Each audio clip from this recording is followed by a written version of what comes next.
Hello friends, कैसे हैं आप सब। दोस्तों, महाभारत में 5 भाई थे पांडव, जो कि थे युधिष्ठिर, अर्जुन, भीम, नकुल और सहदेव। तो उनमें से जो भाई सहदेव था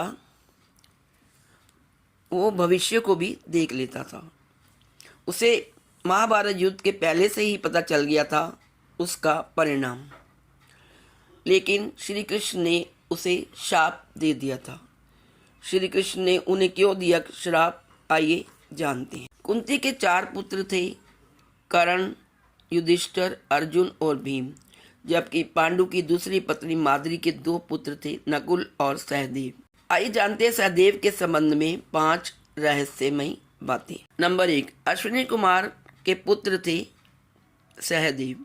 5 पांडवों में से नकुल और सहदेव दोनों ही माद्री अश्विन कुमार के पुत्र थे, लेकिन उनको पांडु पुत्र माना जाता है क्योंकि माद्री पांडु की पत्नी थी। पांडु को श्राप था कि जब भी अपनी पत्नी कुंती या माद्री के साथ सहवास करेंगे तुरंत ही वो मृत्यु को प्राप्त हो जाएंगे।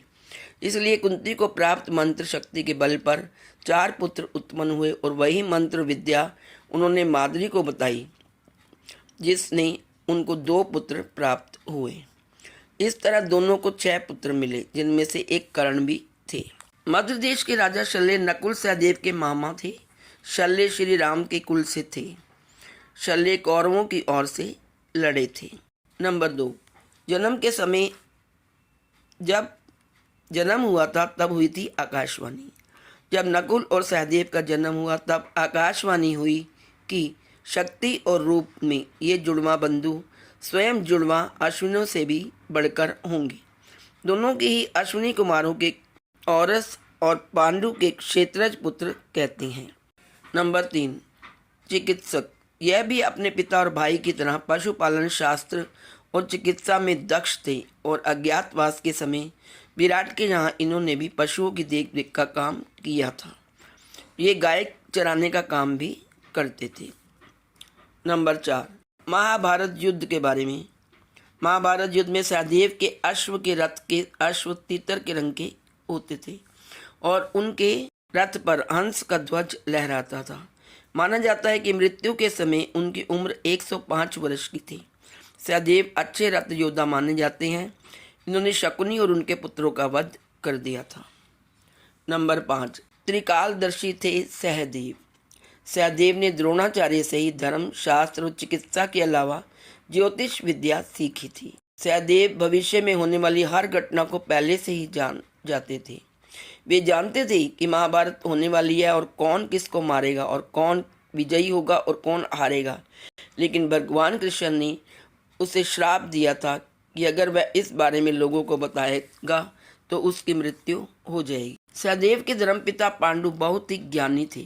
उनकी अंतिम इच्छा थी कि उनके 5 बेटे उनके मृत शरीर को खाएं, ताकि उन्होंने जो ज्ञान अर्जित किया है वह उनके पुत्रों में चला जाए।